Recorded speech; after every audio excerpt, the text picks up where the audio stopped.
think I've ever recorded a video with wet hair before. Once a guy told me that it was unprofessional to walk into places with my hair wet because it gives the idea that I just had sex.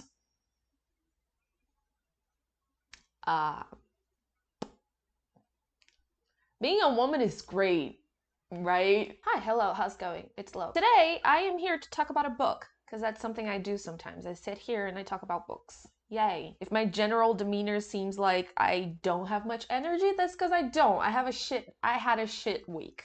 Like a terrible week. All because of my brain, because I have ADHD. And so people are like, oh, having ADHD is so trendy now. Yeah, it's trendy until it fucks your entire life. I'm trying to be more positive about it, but it's difficult. Ha, positive. It's gonna make sense with the book that we're going to talk about today, I promise. Today, I am here to talk about a book called The Sharpened Fangs of Lupine Spirit. Full disclosure, this was a book that was commissioned to me to give a full, honest review. Thank you again for commissioning me. If you're interested in commissioning me to do a full honest review of your work as well, you can check my Ko-fi in the description below. But this was a book that was commissioned to me and is a book that generally I wouldn't search for or I wouldn't reach for. So I'm really glad that I was commissioned to do it, because it really gave me the opportunity to sort of spread my reach a little bit more, especially in a time when I read this book, I really wasn't reading much, and so having this thing to read that is very out of the box and very out of my usual reading style thing was very, very interesting. So I had a blast doing this commission. So The Sharpened Fangs of Lupine Spirit is a book that was written by author H.G. Sensosri. I hope I'm pronouncing your name correctly. I am so sorry if I am not, but I'm not the best at pronouncing things, especially in English, because I don't really respect the English language. So let's read the synopsis together so I can begin to talk about it, shall we? In the snowy recesses of the clan of the Great Lupine, buffeted by the chilling wings and unrelenting snow, live Corsair and Ragna Cedrid, skilled tournament fighters and sons of the prestigious Winter Baron. When war's thunderous howl sounds in the east, the brothers are ripped away from their lives of warmth and peace and marched into the chaos of combat in the name of their people. The only comfort they carry is vested in each other's and their steeds, the stoic Harengoth and loyal Quickpaw. But the bloodshed of warfare is the least harrowing trial facing the Cedric brothers. Malevolence wreaks havoc out of sight. Figures speak of conspiracy in the shadows, and a single will, so determined to fulfill its duty, inflicts atrocity and malice of incomprehensible proportions. Vos Dramar hosts many more evils than the two wolves can begin to fathom, and their journey is just beginning. What did I think about this book? Like I said, this is a book that I wouldn't necessarily reach for, and I think that this is a book that is written with a younger audience in mind. Definitely not the type of thing that I would naturally be inclined to read. Most of you know that I'm a huge fan of purple prose, and I love books that are just, romantic, and I love romance, and I love those types of books. And I'm a romance hoe. That's what I'm trying to say. I love when my romance has politics, but what I read the most is romance.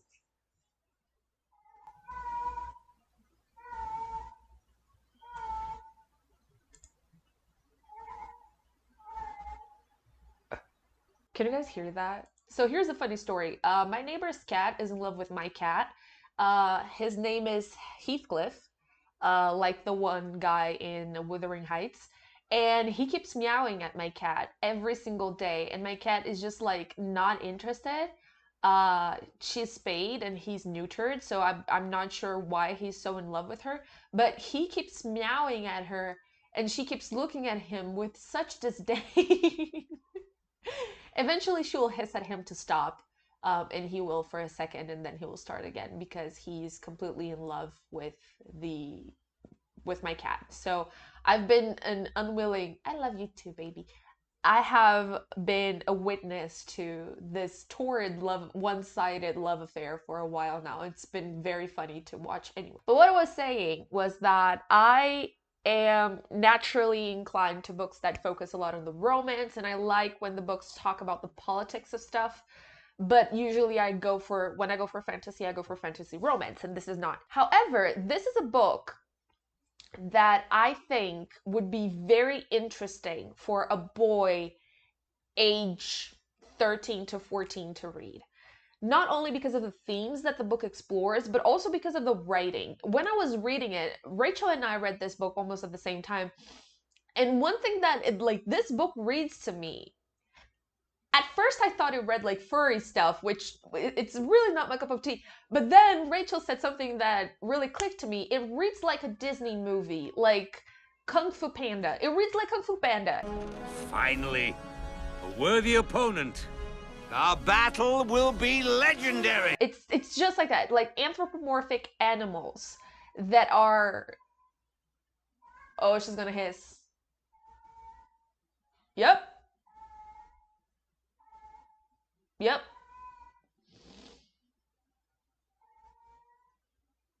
Oh boy. Oh boy. No, no, no, no, no, no, no. So she lunged. Thank God there was a wall between the two windows, because otherwise it's gonna be a disaster. My cat she's just tough. She's tough. No, no, Padilha. No, no, no. No. Anyway, that small interlude of this cat romance gone awry aside, what I was talking about is that this is a book that reads a lot like those anthropomorphic animal movies, like Kung Fu Panda, like that Robin Hood movie, like I don't know, just all of those movies that have animals, like Zootopia, right? But it's more of a fantasy setting. So it reads a lot like that. And I feel like that is the very specific type of ambience and the very specific type of character building that is very appealing to boys around that age. And I feel like, first things first, giving boys books is an amazing thing. And we should give more books to boys. If anything, so that they can also be able to explore their sensitive side, and to be able to explore their creativity. And I feel like we don't give boys enough books.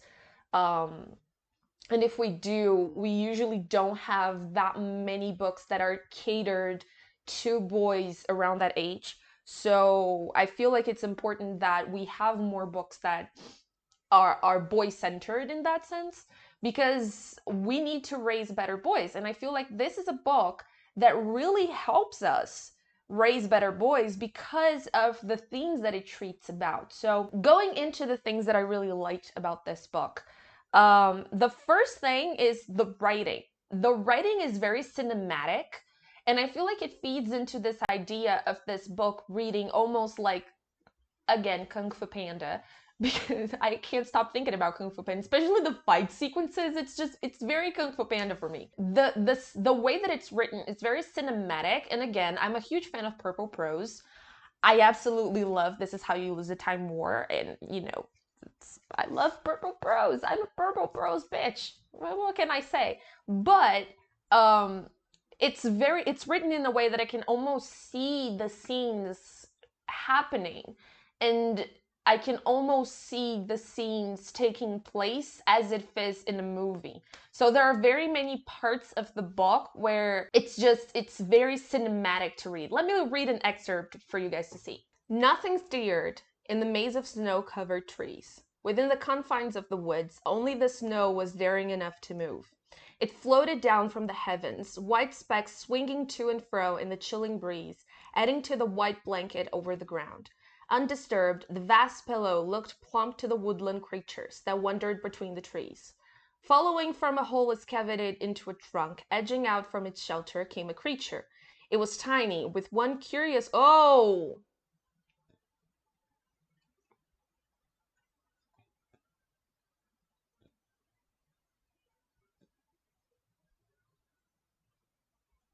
So it died on me. Let me see if I can find it again. The creature heard a noise. A rapid padding through the snow, something propelling itself at great speed, but it couldn't pinpoint where it was coming from. Frantically looking around, it sought the source of the noise but failed to see it. The sound grew louder. It turned to retreat to its home, trudging through the snow at a brisk pace. With every step, the noise grew closer, increasing in volume. Yeah! And so it begins the story of Corsair, and Corsair is in this part running around with his mount, which is called an iktar. We're going to talk a little bit more about this in a second, but there is never a clear description of an iktar in this, and so this made me really confused, to be fair. But what I wanted to say with this is that this specific scene, I remember reading it, and this specific scene reminded me a lot, you know, in Ice Age, the movies, where you have that squirrel who keeps chasing after the nut?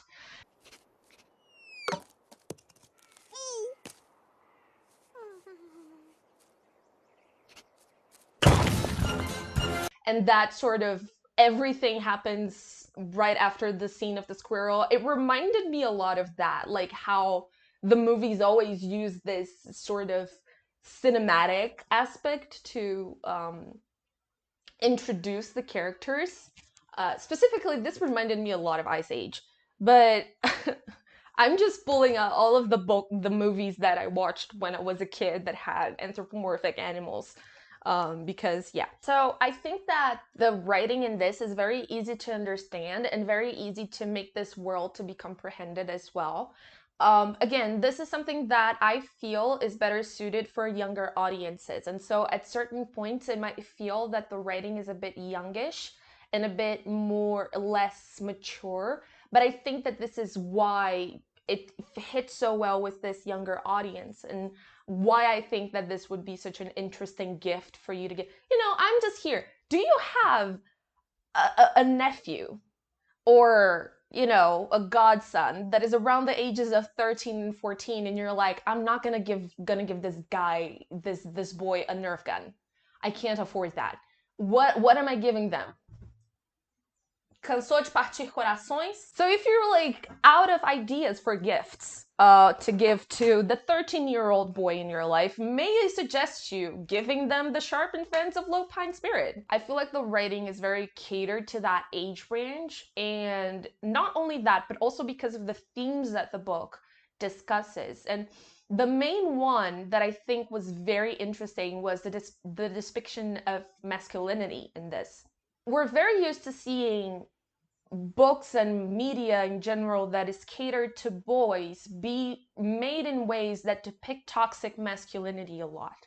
So it's a lot of violence, it's a lot of not talking about your feelings, not discussing your feelings, not discussing the impact that your actions have on other people. Think of superhero stories that don't really depict those difficult conversations. And I feel like this is a book that really goes in depth about this. Like the main character, Corsair, he all the time, he's constantly talking about his feelings, and he's having his feelings validated by other people. And it's very clear in the book that when his feelings are not validated, that is wrong, because what he's feeling deserves respect. And I feel like this is very interesting to see how a book can depict masculinity and the ideas of masculinity, like honor, like sacrifice, like protecting the weak, all the things that we interpret as being tangled with toxic masculinity as well, how all of it is put in such an interesting light and questioned all the time. Like, he questions all the time, like, why do I have to be strong? Why do I have to put myself in the position where I need to prove myself to other people that I'm strong? I'm not. I'm just trying to do my own thing. And I'm not ready for all this responsibility. And I feel like this is such an interesting conversation and an interesting depiction to have, especially in this transition where you're transitioning from a child to an adult, and that specific part of your life where you're no longer a child, but you're not really a teenager. And so you're still like, I don't want all of this responsibility. I don't want this responsibility to be a man. I don't want to man up. That is not what I want to do. And I feel like this book depicts that moment so well.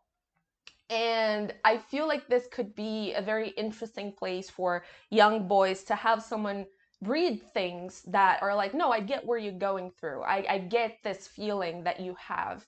And it sucks, but we have to brave through it.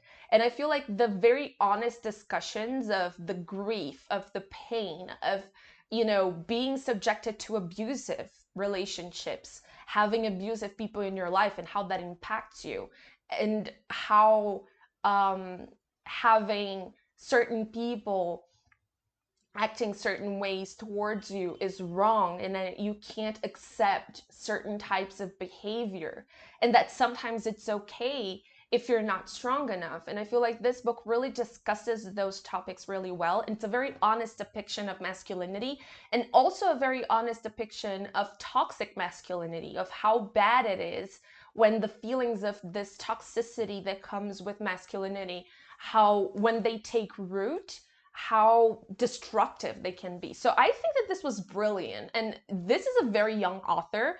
I'm not just saying this, but like, it's very impressive to me to have an author this young be able to be so aware of how masculinity impacts other people. And so this was a brilliant discussion of masculinity in this book. As a feminist, I really, really liked it. It reminded me a lot of The Will to Change by Bell Hooks.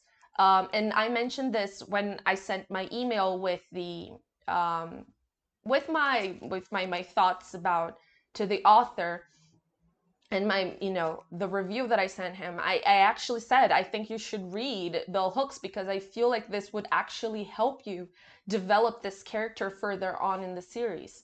So yeah, I love this discussion of masculinity in this book. It was so interesting.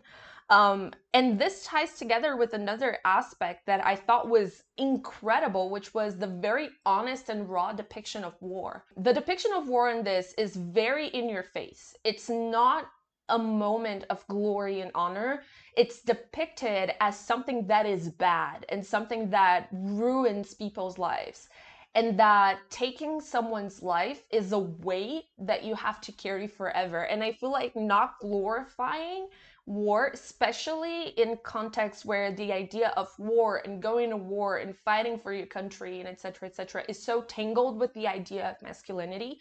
Again, in this toxic masculinity that I was talking about, I think that it was so interesting just how this depiction of war, being so honest, was put so candidly on the page.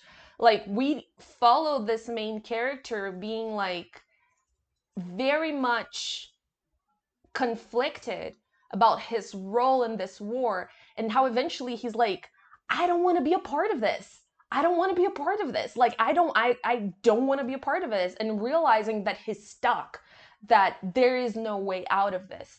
And so it feels very raw and very honest. And I'm glad that we can have books that depict war in not positive lights, because it feels like it doesn't make light of something that is very serious and something that is very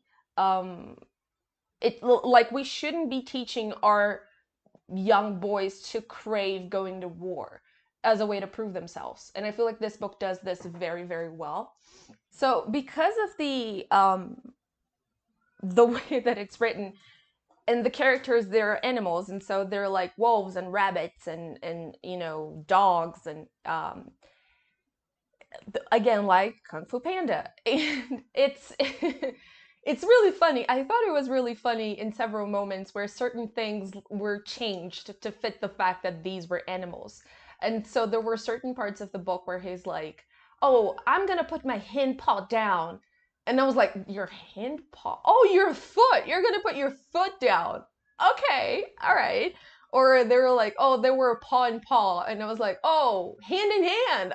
Oh my God. So I thought that was so funny. This is not useful commentary for anyone, but every time that I caught something like that, it was so funny to me. Anyway. Now, this book actually ended up having a 3.5 star from me, because I feel like there were things that needed to be improved.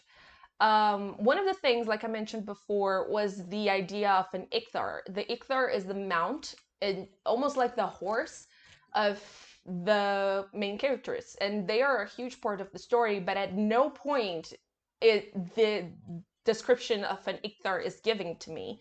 So I'm like, what does this look like? I don't have anything to go with. Like, what, please? Another thing that I feel like could be improved a lot was the pacing. The book was very slow at the beginning.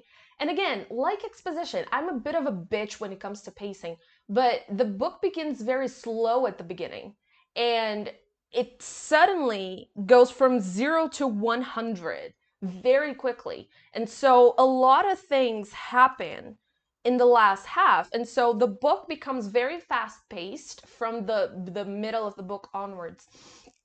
And I feel like this is not good because the beginning becomes really slow and at certain parts it dragged on a bit. I think that there were some scenes, and I think that this is because this is a book written by an author who is very young. The author is just 19 or was just 19 when he published this book. I think that the idea is that certain scenes exist only for exposition. And again, I am a little bit of I'm very particular about the exposition of